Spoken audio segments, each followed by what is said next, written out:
ভাই, আর আমাদের পালানোর উপায় নেই। এক কাজ কর, তুই সামনে ডান দিকে যে রাস্তাটা চলে গেছে ওই দিক দিয়ে পালা, আর আমি বাম দিকে যাচ্ছি, বাম দিকে। হ্যাঁ। আচ্ছা, তাহলে এই পুঁটুলিটার কি হবে? আহ আহ পুঁটলি তোর কাছেই রাখ এখন। রাতে বুড়ো বটতলায় আসবি, ওখানেই ভাগ করে নেবো। হ্যাঁ, তুই যা এখন যা, রাতে দেখা হচ্ছে কিন্তু। হ্যাঁ রে ভাই, ঠিক আছে, দেখা হচ্ছে।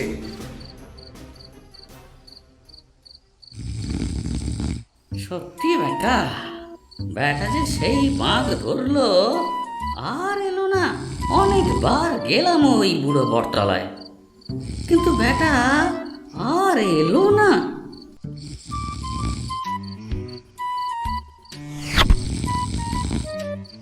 হিসেব মতো এই বেটাই রমা হওয়ার কথা, যদিও এখন সে রমানাথ থেকে রমা প্রসাদ হয়েছে। দাঁড়া বেটা, ঝাড়ার ক্ষমতা তুই জানিস না? কাক হয়ে ময়ূরের পালক লাগানো। জয়ের তারা, আমি ঝাড়া, তোর পালক আমি কাটবো। দাঁড়া।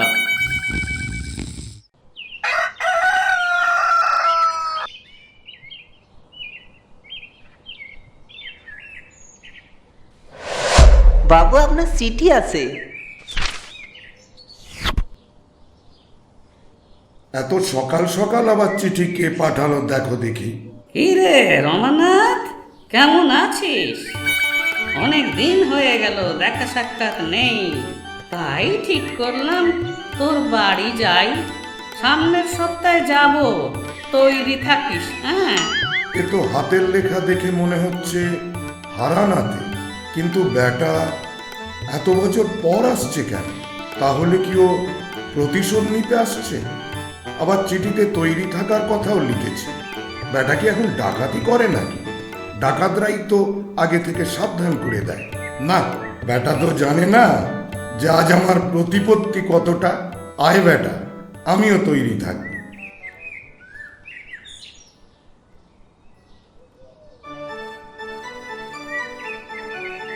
কই রে রমানাথ, বাইরে বেরো। রমা, ও রমা। আগে কে আপনি? আমায় নাম ধরে ডাকছেন? আমায় চিনলি না রে রমানাথ? আমি যে হারানাথ রে। হারা তুই? এভাবে এতদিন পর? কি ব্যাপার? হ্যাঁ, এখন আমি তান্ত্রিক রে, ঝাড়ানাথ তান্ত্রিক। আয় আয় আয়, ভিতরে আয়। দেখো গো গিন্নি, কে এসেছেন দেখো। আপনি সেই ঝাড়ানাথ তান্ত্রিক? আমি আপনার নাম অনেক শুনেছি বাবা। আপনি স্বয়ং আমার বাড়িতে এসেছেন বাবা। ধন্য ধন্য আমার জীবন। আসুন বাবা, বাড়িতে আসুন।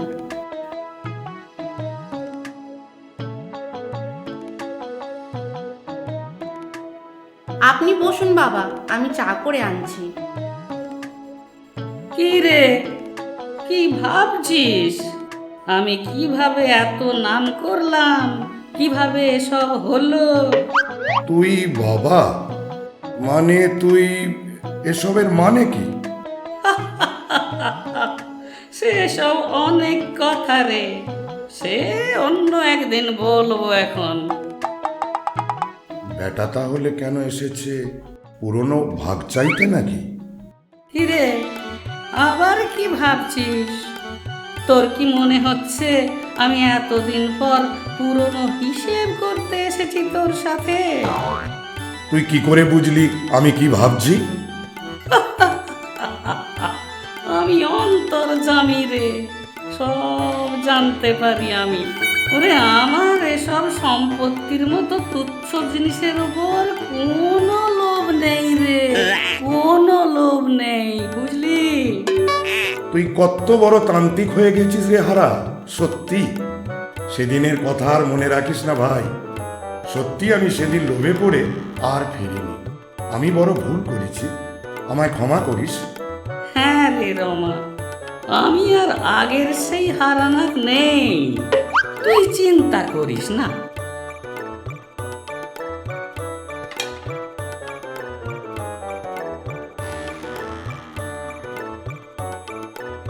আসুন বাবা, খাবেন আসুন। হ্যাঁ চলো গিন্নি, চল রে হারা, খাবি চল।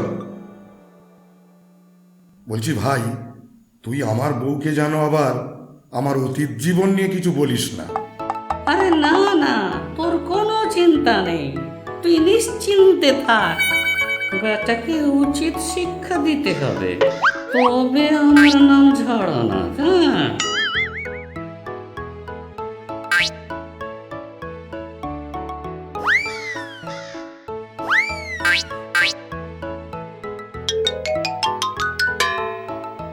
বাহ বাহ বাহ বাহ বাহ বাহ। খুব সুন্দর রান্না হয়েছে, খুব সুন্দর। আর একটু মাংস দিই বাবা। হ্যাঁ হ্যাঁ, দাও মা দাও, আর একটু মাংস আর ওই ডজন খানেক লুচি দাও, ওতেই হয়ে যাবে। মা জননী আমার যেন সাক্ষাৎ লক্ষ্মী পিতিমে গো, অনেক ভাগ্য করে এমন বউ পেয়েছিস রমা।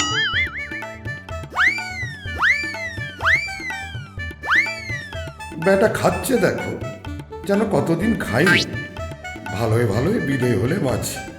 লজ্জা করিস না ভাই, সব চেয়ে চুয়ে নিস, নিজের বাড়ির মতো মনে করিস। এটা তো তোরও বাড়ি।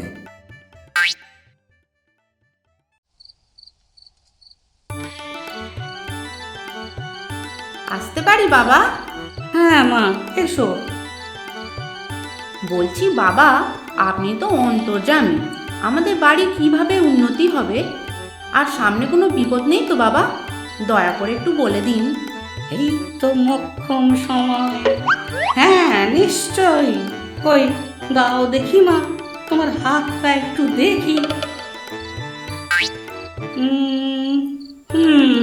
সবই ঠিক আছে, কিন্তু খটকা একটা জায়গাতেই জানো, খুব শীঘ্রই এক বড় সড় বিপদের আশঙ্কা আছে দেখছি।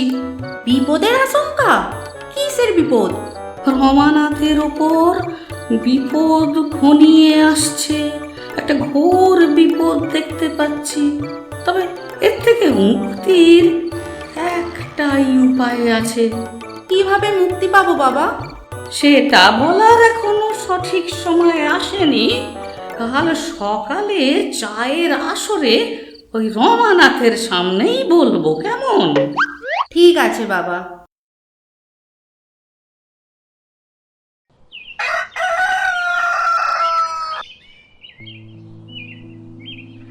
তুই নাকি আমার বিপদের আশঙ্কা পেয়েছিস, আর তা থেকে মুক্তির পথও জানিস? একটাই পথ আছে। তা কিরকম বিপদ শুনি? আগামী 1 মাসের মধ্যে তুই নিঃস্ব হয়ে পথে বসবি রে রমা। দেখ, আমি এসব মানি না, তাও গিন্নির চাপে পড়েই কিছুটা করতে হবে। কিন্তু মুক্তির পথটা একটু যেন সস্তা হয়। আহ, থামো তুমি। বাবা যা বলছে তাই করো। সে নিয়ে ভাবিস না, তুই শুধু তোর বাড়িতে 1 মাস নরনারায়ণের সেবা করবি। প্রথম দিন একজনকে খাওয়াবি। ও হো হো, এই কাজ? প্রতিদিন একজনকে খাওয়াতে হবে, এই তো? আরে না, প্রতিদিন যতজনকে খাওয়াবি তারপর দিন যেন ঠিক তার দ্বিগুণ লোক খায়, এটা মাথায় রাখিস। আজ একজন খেলে পরের দিন 2 জনকে খাওয়াতে হবে, আর তারপরের দিন 2-এর দ্বিগুণ 4 জন খাবে। ও এই ব্যাপার? আরে এ তো কিছুই না। ঠিক আছে, কাল থেকেই আমি খাওয়াবো। কিন্তু বাবু, আর একবার ভেবে দেখলে হতো না? এখানে আর ভাবার কিছু নেই নাইব মশাই। আহ, আমি যখন বলেছি মানে হবে, আমার কথাই শেষ কথা। বাবা, এটা আপনি রাখুন। আবার এসবের কি দরকার ছিল? আরে আমি তো সন্ন্যাসী মানুষ। আচ্ছা দাও, মানুষের কল্যাণে লাগবে।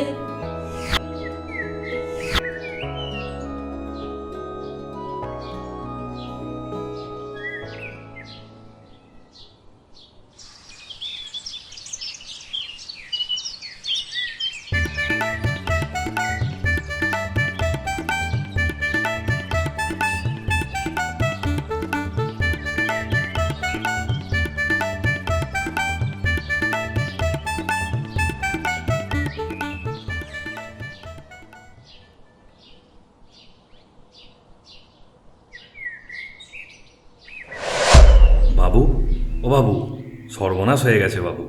কেন, কি হয়েছে নায়েব মশাই? ভাড়ার ঘরে যে সব শস্য শেষের পথে। মানে এটা কি করে সম্ভব? আপনি আমার সাথে মস্করা করছেন নায়েব মশাই? আগে বাবু, সত্যি বলছি।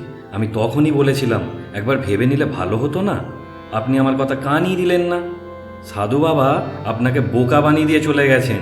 আমি তো কিছুই বুঝতে পারছি না। এই দেখুন, আপনাকে হিসেব দেখাই। হায় ভগবান, তুই এভাবে প্রতিশোধ নিলি রে হারা। সত্যি তোকে ঠকিয়ে যে কি ভুল করেছি এখন আমি বুঝতে পেরেছি। হা হা হা হা। আমায় যে একেবারে নিঃস্ব করে দিলি রে হারা, একেবারে নিঃস্ব করে দিলি। হায় ভগবান, হায় ভগবান।